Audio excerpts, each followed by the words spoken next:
The desert wind carried voices across the rocky terrain, words that shouldn't have been understood but were. Marcus Chen pressed himself flatter against the sun-baked stone, his ghillie suit blending perfectly with the sparse vegetation around him. He had been in position for 11 hours, watching the compound below through his scope, and now he heard something that made his blood run cold.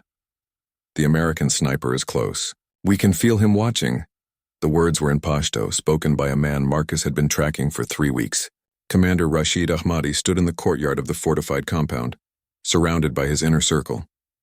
Through his scope, Marcus could see the tension in their body language. They knew. Somehow they knew he was out there.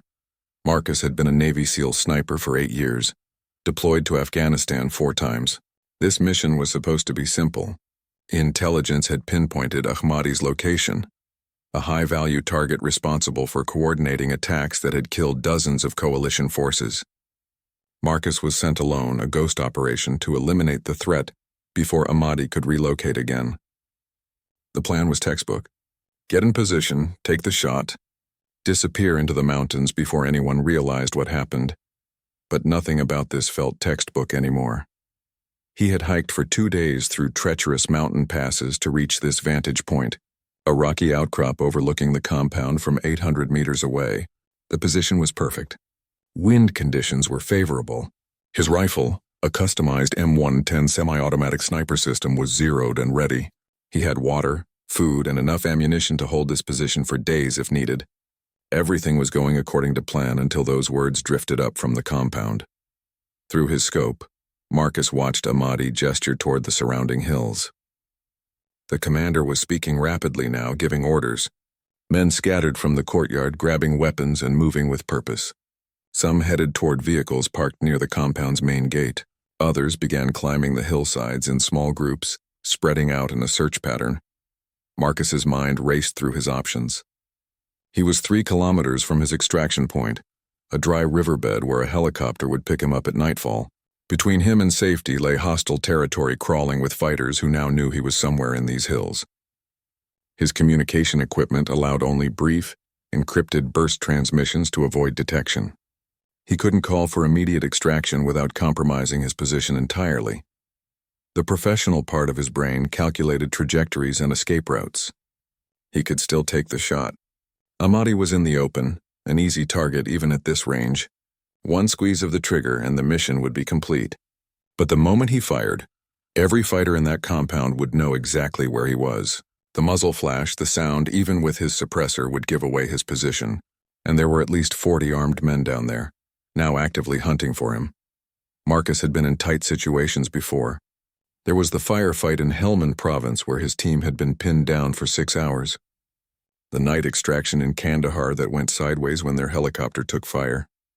The close-quarters battle in a tunnel complex where he'd fought hand-to-hand in complete darkness. He had the scars and the nightmares to prove he'd survived the worst Afghanistan could throw at him. But this was different. This was isolation in its purest form. No backup team waiting in the wings. No quick reaction force standing by. Just him, his rifle, and a growing certainty that his mission had been compromised before he'd even taken up position. He thought about Sarah, his wife back in Virginia Beach. They'd been married for 5 years, and she still wasn't used to him disappearing for months at a time. Before this deployment, she'd held him a little longer than usual, as if she sensed something different about this mission. He'd promised her he'd be careful, that he'd come home. It was a promise he intended to keep. Through the scope, he watched a group of fighters climb into pickup trucks. They were organizing a systematic search, dividing the surrounding terrain into sectors. These weren't untrained militants. They moved with discipline, suggesting military experience. Ahmadi had clearly recruited well. Marcus checked his watch. 1,400 hours, 6 hours until extraction. 6 hours to stay invisible while an increasingly organized manhunt closed in around him. The temperature was pushing 40 degrees Celsius, and despite his hydration discipline, he could feel the heat taking its toll. His ghillie suit, perfect for concealment, was like wearing a blanket in a sauna. A new voice joined the conversation in the compound below. Through his scope, Marcus saw a man emerge from the main building. He was older than the others, with a gray beard and the bearing of someone accustomed to authority. Ahmadi approached him with deference, and they spoke in low tones. Marcus couldn't make out the words at this distance, but their body language told a story. The older man was giving instructions, and Ahmadi was listening intently. The gray-bearded man pointed directly at Marcus's hillside. Marcus's pulse quickened. It was impossible. His position was perfect. He'd approached from downwind, left no tracks on the rocky ground, disturbed nothing that would catch a trained eye. Yet somehow they were narrowing their search to his exact sector of the hillside. He shifted his weight minutely, preparing for the possibility of having to move. Every nerve in his body was alive with tension. Years of training had prepared him for this moment, but training couldn't eliminate the fundamental human response to being hunted. His breathing remained controlled, his hand steady on his rifle, but beneath the surface, adrenaline was flooding his system. A group of 6 fighters began moving up the hillside toward his position. They were 200 meters away and climbing steadily, weapons ready, eyes scanning the terrain. Their path would bring them within 50 meters of his hide site. At that range, even his expert camouflage might not be enough. Marcus made his decision. He couldn't take the shot on Ahmadi now. The mission had changed from elimination to survival. He began planning his escape route, identifying cover positions and calculating distances. The rocky terrain offered some advantages. There were gullies and depressions he could use for concealment, but he'd be moving in daylight across ground that offered little margin for error. The fighters were 100 meters away now, close enough that Marcus could see the determination on their faces. Marcus waited until the fighters were 70 meters away before he moved. Every instinct screamed at him to bolt, to put distance between himself and the approaching threat, but panic was a sniper's worst enemy. He'd learned that lesson on his first deployment when a young SEAL on his team had broken cover too early and nearly got everyone killed. Patience kept you alive. Panic got you buried. He began his withdrawal using a technique called the sniper crawl, moving inches at a time, keeping his body flat against the ground. His ghillie suit dragged across the rocks with whisper-soft friction. He moved during moments when the fighters were looking away or stepping carefully over rough ground. 5 inches forward, stop, wait, 5 more inches. The process was agonizingly slow, but it was the only way to avoid detection. Behind him, he heard voices growing louder. The fighters were talking to each other, coordinating their search pattern. One man was on a radio reporting their progress. Marcus continued his crawl, aiming for a depression in the ground about 20 meters ahead. If he could reach it, he'd have a covered route that would take him over the ridgeline and out of direct line of sight. Sweat poured down his face, stinging his eyes. He couldn't wipe it away. Any movement not directly related to his crawl could give him away. His shoulder muscles burned from maintaining the awkward position. His fingers wrapped around his rifle had gone numb from gripping it so tightly. None of it mattered. Pain was temporary. Discovery was fatal. A shout from behind froze him in place. One of the fighters had found something. Marcus remained absolutely still, barely breathing, listening. Footsteps crunched on gravel, moving closer to his previous position. Through the gaps in his ghillie suit, he could see 3 fighters examining the exact spot where he'd spent the last 11 hours. One of them knelt down, studying the ground. He picked up something, held it to the light. Marcus's stomach dropped. It was a protein bar wrapper, one he'd consumed 6 hours ago and carefully tucked into his pack. Except apparently he hadn't been as careful as he thought. A piece of the wrapper must have torn off. The fighter showed the wrapper to his companions. They immediately became more animated, weapons coming up to ready positions. One spoke urgently into his radio. Within minutes, more fighters appeared on the hillside. What had been a methodical search was rapidly becoming a focused hunt. Marcus was still 20 meters from the depression. At his current pace, it would take him another 15 minutes to reach it. He didn't have 15 minutes. The fighters were spreading out, moving faster now, confidence replacing caution. They knew their target had been here recently, which meant he couldn't be far. He had to make a choice. Continue the slow crawl and risk being spotted, or move faster and definitely be spotted. Neither option was good, but staying still wasn't an option at all. The fighters would reach his position in minutes. Marcus gathered his legs beneath him, coiled like a spring. He counted the fighters in his immediate area, 7 within 50 meters, more beyond them. He identified the leader, the one with the radio. In any confrontation, take out the command and control first. It was basic tactics drilled into him at Coronado during Bud S training a lifetime ago. When the lead fighter turned to wave at someone down the hill, Marcus moved. He exploded from his position in a low sprint, abandoning stealth for speed. The depression was 20 meters away, 15, 10. Behind him, someone shouted. The sharp crack of an AK-47 split the air, rounds snapping past his head with that distinctive supersonic crack that meant they were close. Marcus dove into the depression as more gunfire erupted behind him. Bullets kicked up dirt and stone chips around him. But the angle was wrong. The fighters were shooting uphill, and he was below the ridgeline now. He scrambled forward on hands and knees, keeping his head down. Moving as fast as the rocky terrain would allow, the depression became a narrow gully that ran along the ridgeline. Perfect. Marcus followed it, putting distance between himself and his pursuers. He could hear them shouting, organizing a pursuit. They'd be coming over the ridge any moment. He needed to put terrain between them, needed to break line of sight and keep it broken. 50 meters down the gully, he found what he was looking for. A cluster of large boulders created a natural choke point. Marcus positioned himself behind them, checking his rifle. The M110 was designed for precision shooting, not close quarters battle, but it would do. He also had his sidearm, a Sig Sauer P226 loaded with 15 rounds, and 3 fragmentation grenades clipped to his vest. The first fighter appeared at the top of the ridge, silhouetted against the afternoon sky. Marcus didn't hesitate. One shot, center mass. The fighter dropped. The others immediately went to ground, but Marcus was already moving, using the moment of confusion to gain another 50 meters down the gully. More gunfire chased him, but it was poorly aimed. Suppressive fire meant to keep him pinned rather than kill him. They still weren't sure exactly where he was, and the rocky terrain made it difficult to get a clear shot. Marcus used that uncertainty, moving in short bursts, always keeping rock between himself and his pursuers. He checked his GPS unit. The extraction point was 2.3 kilometers away. Might as well have been on the moon. Between him and safety lay open ground, scattered villages, and an unknown number of fighters who were now fully alerted to his presence. The helicopter wasn't scheduled to arrive for another 5 hours. He had to survive until then. Marcus reached the bottom of the gully where it opened onto a steep slope covered in loose scree. Crossing it would be treacherous and exposed, but staying in the gully meant being trapped. He could hear the fighters above coordinating their approach. They were being smart about it, not rushing into an ambush, taking their time. He made his decision and started across the scree field, moving as quickly as the unstable footing allowed. Halfway across, the fighters appeared at the top of the gully. They saw him immediately and opened fire. Marcus ran, sliding and scrambling across the loose rock, rounds cracking around him. One bullet tugged at his sleeve. Another ricocheted off a rock inches from his face, spraying him with stone fragments.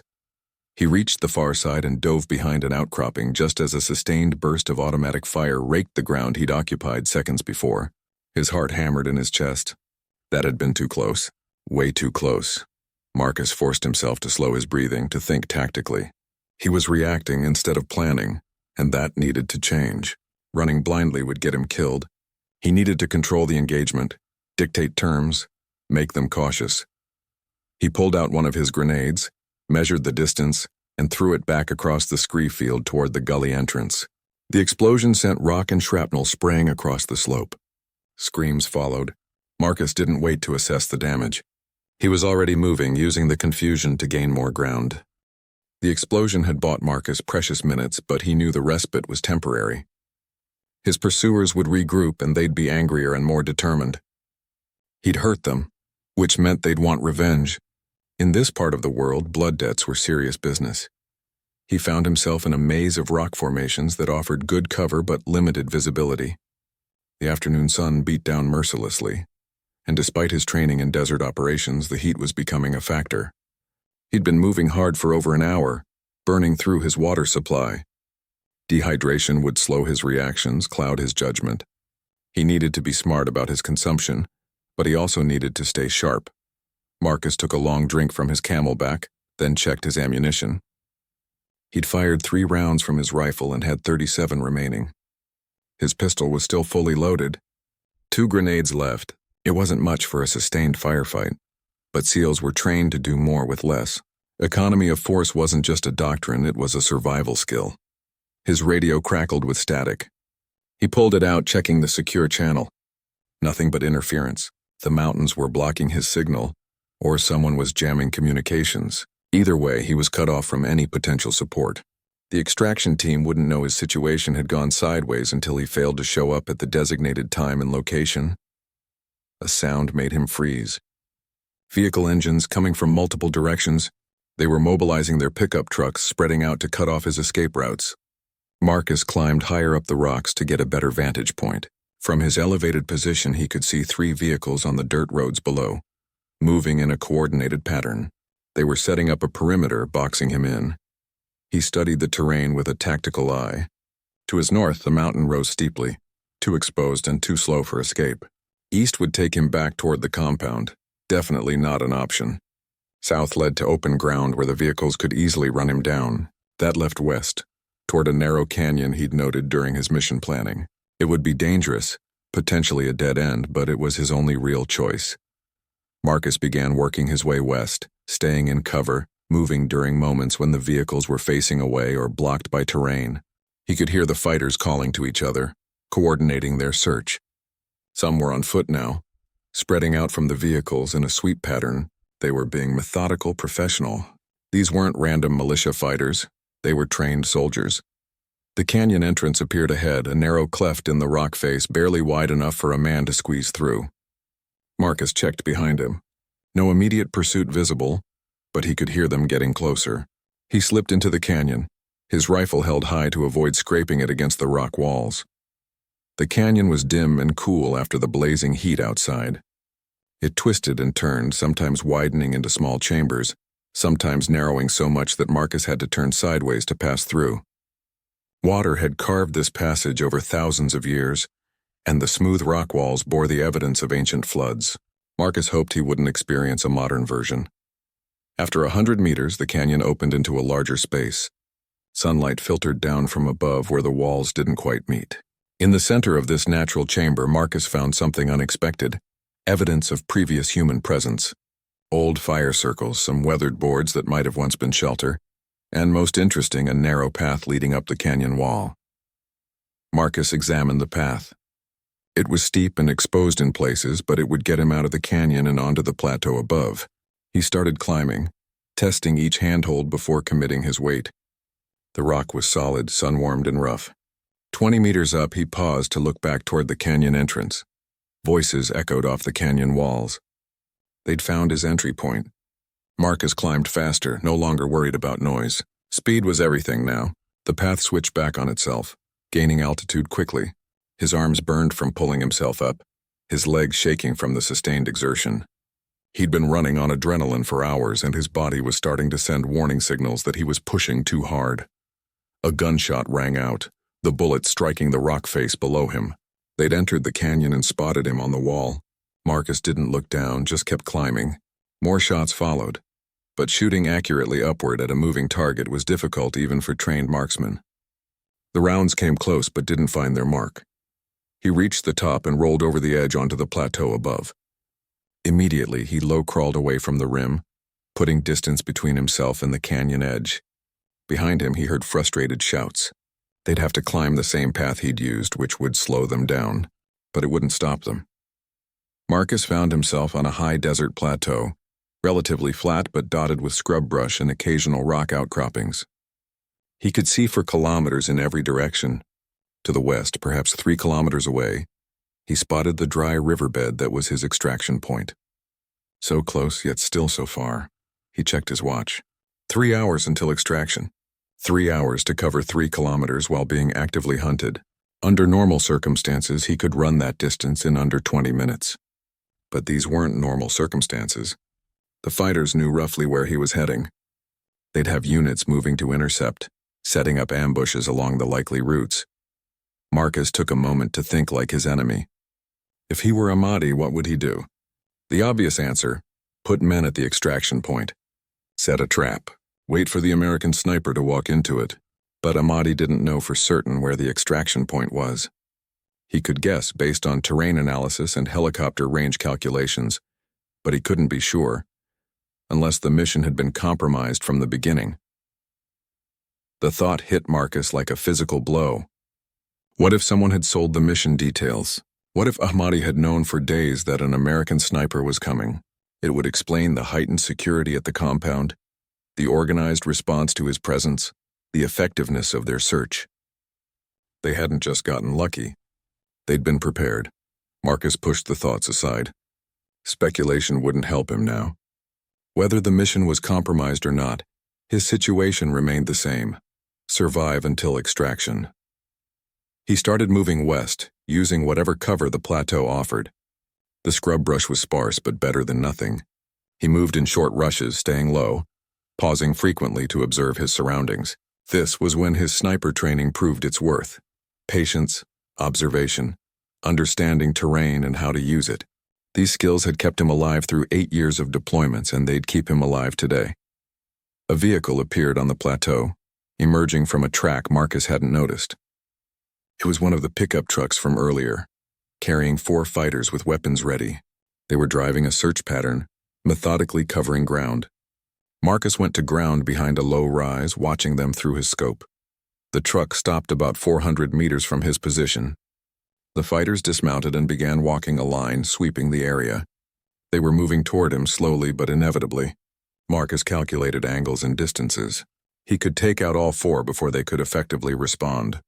But the gunfire would alert every enemy fighter in the area to his exact location, or he could remain still and hope they passed him by. The fighters were 300 meters away now. 250? Their search line was spread out but would pass within 100 meters of his position. Close enough to possibly spot him despite his camouflage, Marcus made his decision. Marcus waited, controlling his breathing, becoming part of the landscape. This was what sniper training was really about. Not just shooting accurately, but becoming invisible, learning to suppress every human instinct that wanted to move, to react, to run. He'd spent days in training lying in the same position, letting instructors walk within feet of him without detection. This was no different, except the instructors hadn't been carrying loaded weapons. The fighters came closer.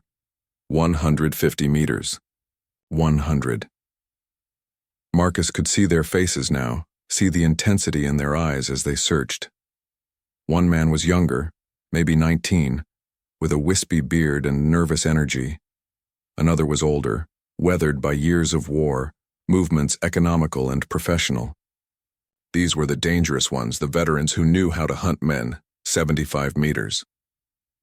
The older fighter paused, studying the ground ahead. He said something to his companions, pointing toward Marcus's general area. The younger fighter unslung his rifle, bringing it to a ready position. Marcus's finger rested lightly on his trigger. Not yet. Not yet. 50 meters. The line would pass just to his right. If they maintained their current heading, they'd miss him by 30 meters. Close, but enough. The older fighter was still studying the terrain, his gaze sweeping methodically across the landscape.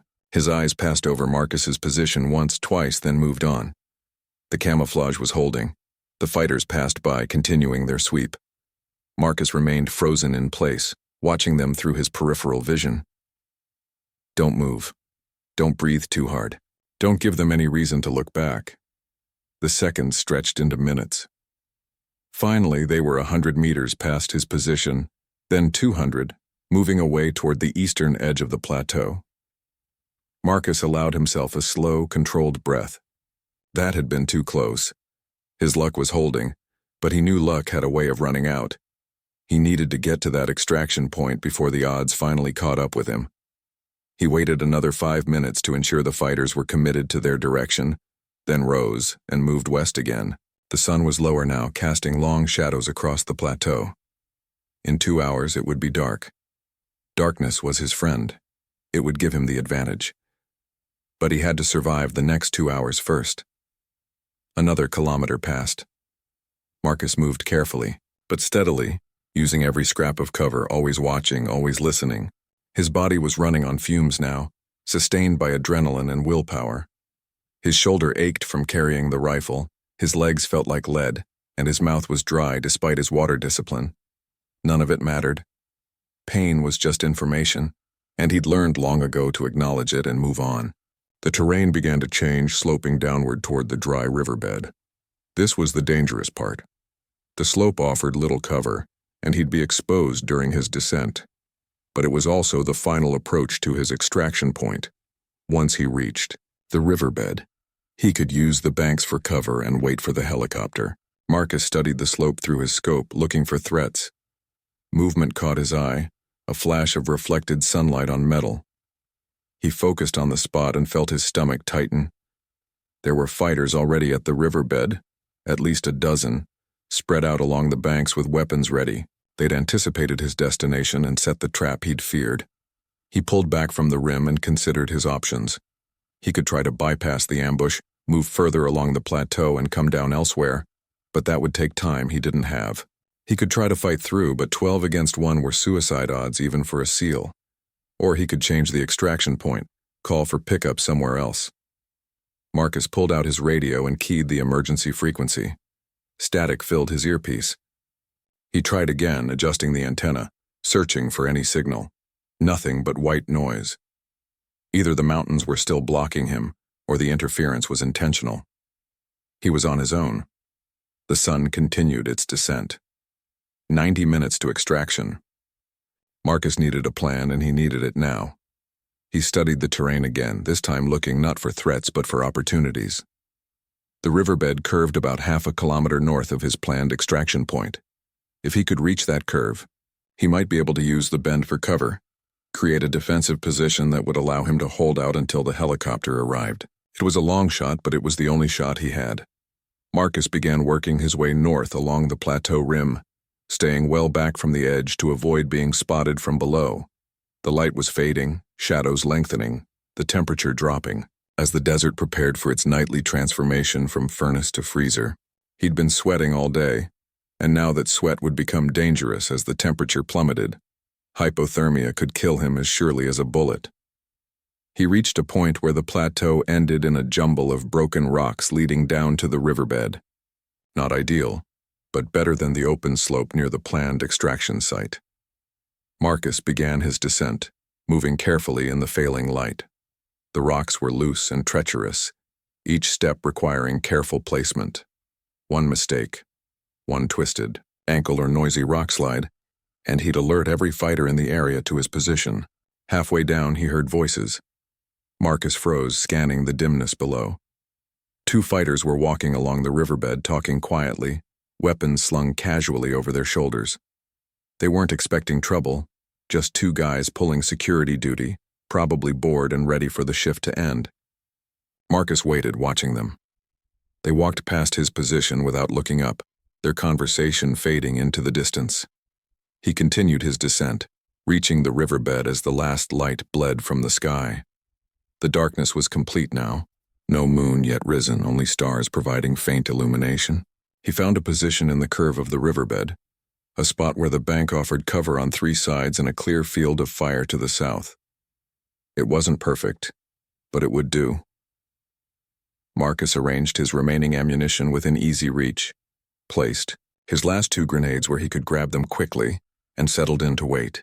Time crawled by with agonizing slowness. Marcus forced himself to stay alert despite his exhaustion. Every sound made him tense. Every shadow seemed to move. His mind played tricks, showing him threats that weren't there. He'd been operating at peak stress for 12 hours and his brain was starting to fray around the edges. He thought about his wife again, about the life waiting for him back home. Sarah wanted kids, had been hinting about it more often lately. Marcus had always put her off, saying he wanted to do a few more years with the teams first. Now, sitting alone in a dry riverbed in Afghanistan with half an army hunting him, he wondered why he'd waited. If he didn't make it out of this, Sarah would never know he'd changed his mind, that he was ready for that next chapter. A sound snapped him back to the present. Helicopters, distant but approaching. Marcus checked his watch. Right on time. The extraction team was inbound, unaware they were flying into a hornet's nest. Marcus keyed his radio again, desperately hoping for a connection. Static answered him. He needed to warn them, needed to tell them the LZ was compromised, but his radio was useless in this terrain. The helicopters grew louder. Marcus could see their lights now, 2 Blackhawks approaching from the west. beautiful and terrible at the same time, because he knew what was about to happen. The helicopters descended toward the original extraction point, their rotors beating the air with that distinctive thump that every soldier knew. Marcus watched through his scope as the fighters along the riverbed prepared their ambush. Weapons trained on the approaching aircraft. In seconds, those Blackhawks and their crews would fly into a killing zone. Marcus made his decision in a heartbeat. He couldn't warn them with his radio, but he could warn them another way. He aimed at the fighter closest to the original extraction point, exhaled slowly and squeezed the trigger. The man dropped. Marcus immediately shifted to the next target, fired again. Another fighter down. Chaos erupted along the riverbed. The fighters realized they were taking fire from an unexpected direction, their carefully planned ambush suddenly falling apart. They scattered, seeking cover, returning fire blindly toward Marcus's position. More importantly, they were no longer focused on the helicopters. The Blackhawks banked hard, their pilots recognizing the threat. They didn't land, didn't even slow down, just peeled away from the original LZ and climbed rapidly. Tracer rounds chased them into the sky, but the helicopters were already out of effective range. Within seconds, they disappeared into the darkness, the sound of their rotors fading. Marcus knew he'd just traded his extraction for the crew's survival, but it was the right call. Those pilots and crew chiefs had families waiting for them too. He wasn't going to let them die in an ambush just to save his own skin. Now every fighter in the area knew exactly where he was. Muzzle flashes lit up the darkness as they poured fire toward his position. Bullets kicked up dirt and smacked into the riverbank around him. Marcus returned fire methodically, making each shot count. His night vision gave him an advantage, but there were at least 20 fighters now converging on his location. The odds were impossible. He dropped 3 more targets, then grabbed his last 2 grenades. He threw them in quick succession toward the largest concentration of muzzle flashes. The explosions lit up the night briefly, the concussion wave washing over his position. Screams followed, and the incoming fire slackened for a moment. Marcus used that moment to move, scrambling along the riverbed away from his previous position. He ran low and fast, using the darkness and the confusion. Behind him, the fighters were reorganizing, shouting orders, trying to coordinate their response. He'd bought himself maybe 30 seconds. The riverbed curved ahead and Marcus followed it, putting distance between himself and his pursuers. His ammunition was critically low now.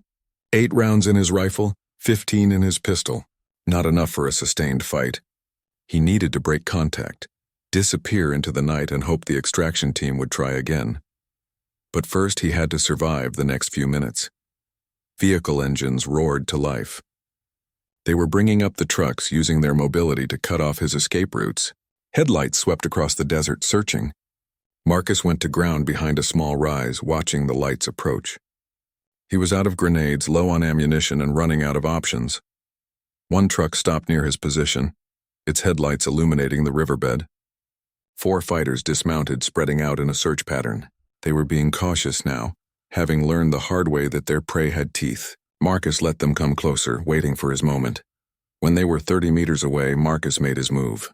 He rose from cover and opened fire, not with his rifle but with his pistol. Closer range, faster target acquisition. 2 fighters dropped before they could react. The other 2 dove for cover, returning fire. Marcus was already moving, circling around their position, using the darkness and terrain. He came up behind one of the surviving fighters and took him down silently with his knife. The last fighter was calling frantically on his radio, reporting the contact, calling for backup. Marcus eliminated him with a single shot, then took his radio and smashed it against a rock. The truck's engine was still running, headlights still on. Marcus approached it carefully, checking for additional threats. The vehicle was clear. He had a choice to make. Take the truck and try to drive out, or continue on foot. The truck would be faster, but would announce his position to everyone in the area. On foot, he was slower but harder to track. He chose the truck. Speed was more important than stealth now. He needed to put serious distance between himself and this area. Before the net tightened completely, Marcus climbed into the driver's seat, shifted into gear, and drove north with the headlights off, navigating by starlight and his night vision.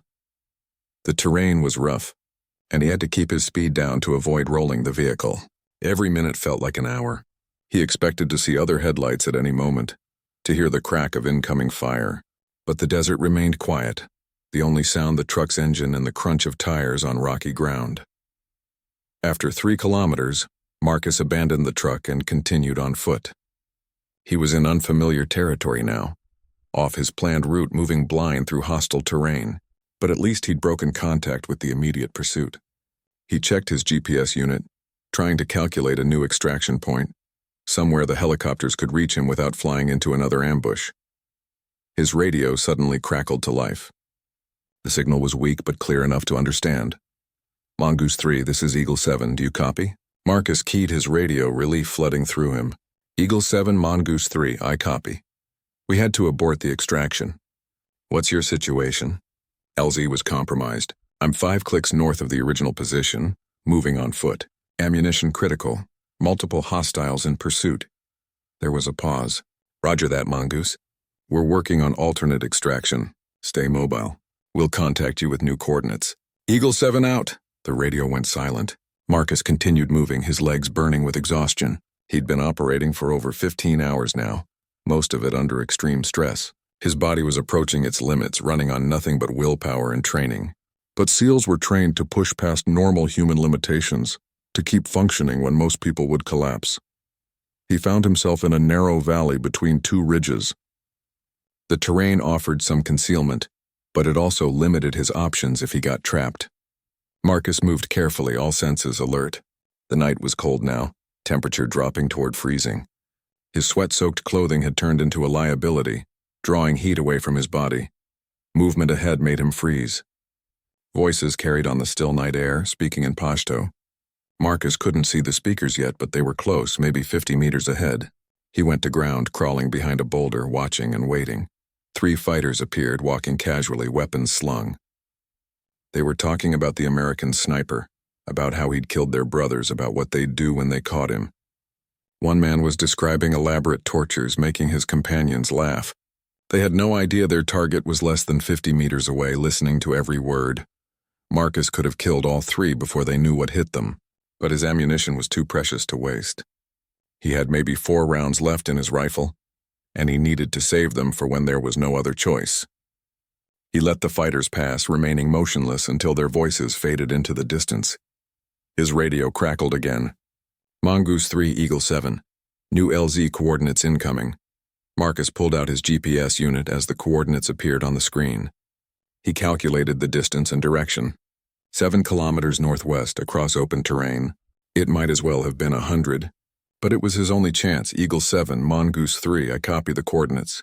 ETA 90 minutes, understood. Be advised, there's significant enemy activity in your area. We're coordinating with air support to provide cover during extraction. Stay low and stay alive, Mongoose." "Eagle 7 out, air support." That changed things. If they were sending attack helicopters or fast movers, that meant they were taking this seriously, committing resources to get him out. Marcus felt a renewed sense of determination. People were risking their lives to save his. He wasn't going to let them down. He started moving toward the new coordinates, navigating by his GPS unit, using every bit of cover the terrain offered. The valley opened onto a flat plain, exposed and dangerous. Marcus skirted the edge, staying in the shadows of the ridge. Headlights appeared in the distance, multiple vehicles converging from different directions. They were organizing a coordinated search, bringing in reinforcements determined to find him before he could escape. Marcus counted at least 8 vehicles, each probably carrying 4 to 6 fighters. He was outnumbered 50 to 1. He found a small wadi, a depression carved by seasonal flooding, and followed it northwest. The wadi provided good concealment but forced him to move slowly. Time was ticking away, 60 minutes until extraction.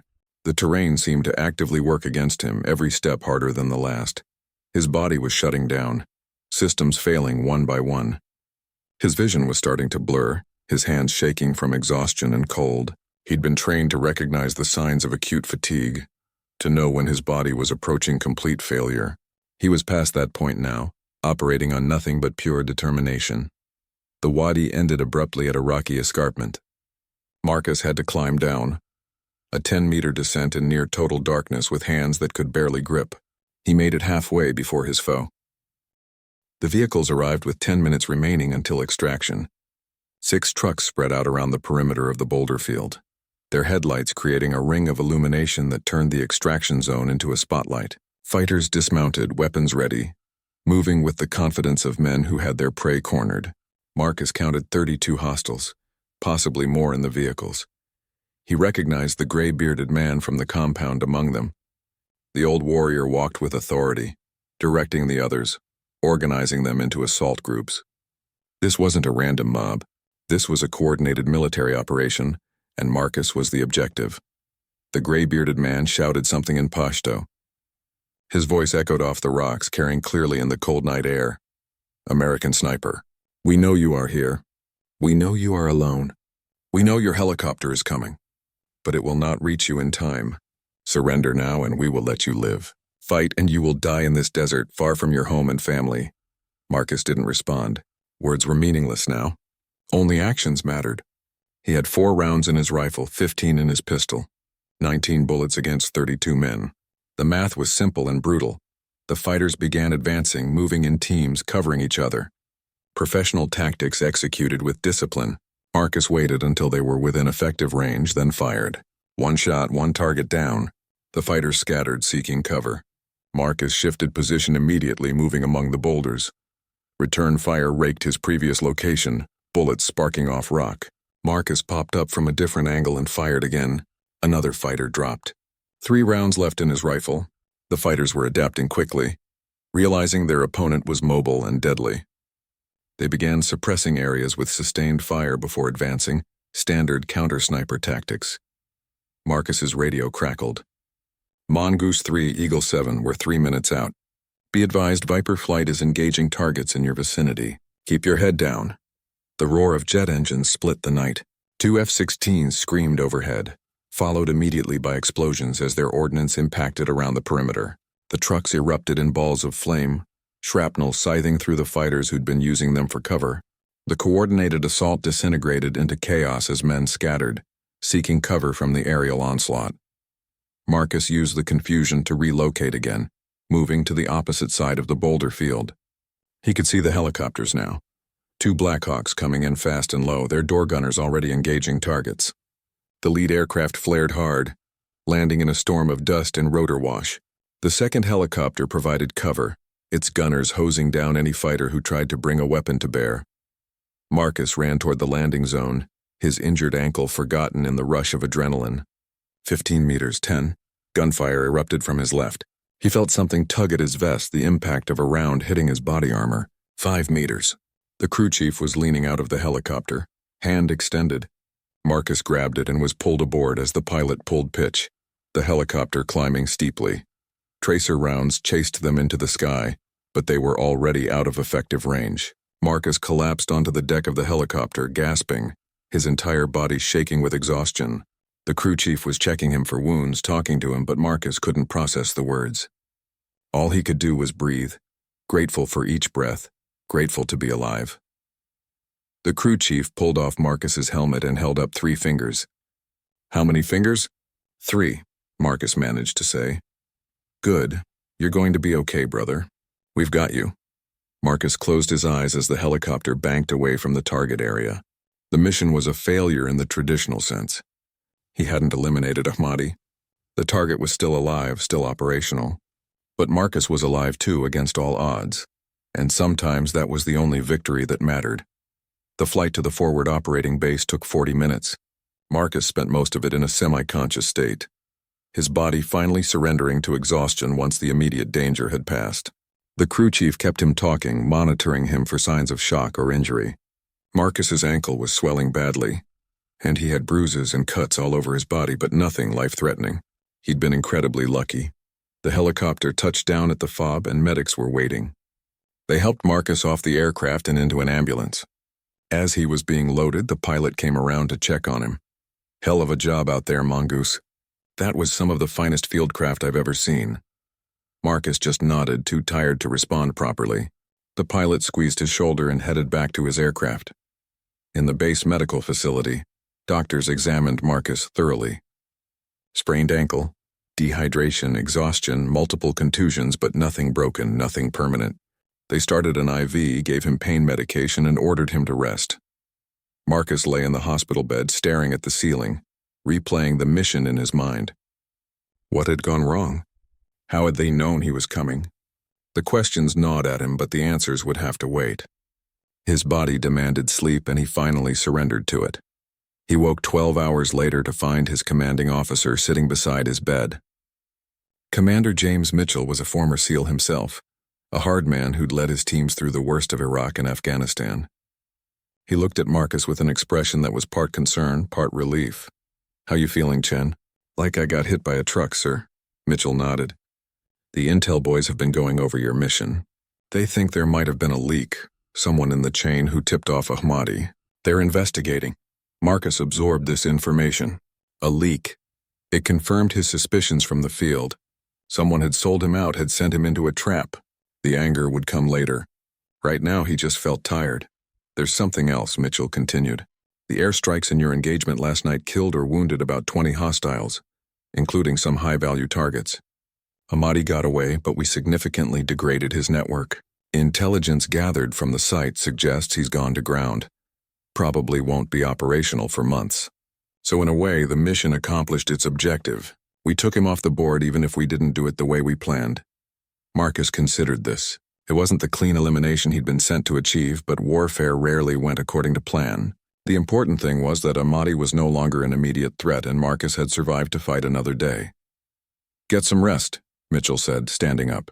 "You're going home in 3 days. Medical transport to Germany, then back to the States. You've earned it." After Mitchell left, Marcus pulled out his phone. It took him several attempts to get through the military network, but finally it rang. Sarah answered on the second ring. "Marcus? Oh my God, Marcus, is that you?" "Hey, babe." "Yeah, it's me." Her voice broke with emotion. "I've been so worried. They wouldn't tell me anything, just that you were on a mission. Are you okay?" "I'm okay. Banged up a little, but I'm okay. And I'm coming home." They talked for 20 minutes. Marcus skirting around the details of the mission, Sarah crying with relief. Both of them saying all the things that people say when they've been reminded how fragile life can be. After he hung up, Marcus lay back and thought about the future. He'd had plenty of time in that Afghan desert to think about what really mattered. The adrenaline, the missions, the brotherhood of the teams, all of it was important. But Sarah was more important. A family was more important. Life was more important. He decided this would be his last deployment. He'd put in his papers, transition to civilian life, maybe become an instructor, pass on what he'd learned to the next generation of warriors. But no more hunting through hostile deserts. No more nights spent alone behind enemy lines wondering if he'd see another sunrise. 3 days later, Marcus boarded the C-17 transport that would take him to Germany. His ankle was in a walking boot, his body still ached, but his spirits were surprisingly good. As the plane lifted off from Afghan soil, Marcus looked out the window at the rugged mountains below. He'd left part of himself in this country, as so many warriors had before him, but he was taking the important parts home with him. The plane banked west toward home, toward Sarah, toward a future that suddenly seemed brighter and more precious than ever. Behind him, the Afghan desert stretched to the horizon, keeping its secrets, waiting for the next generation of warriors who would test themselves against its harsh realities. Marcus Chen had passed that test. He'd faced impossible odds and survived through skill, determination, and a healthy dose of luck. The enemy had hunted him, had come within meters of ending his life, but in the end, the lone SEAL sniper had struck back, had made it home. And that, he realized as the mountains faded from view, was the only victory that truly mattered.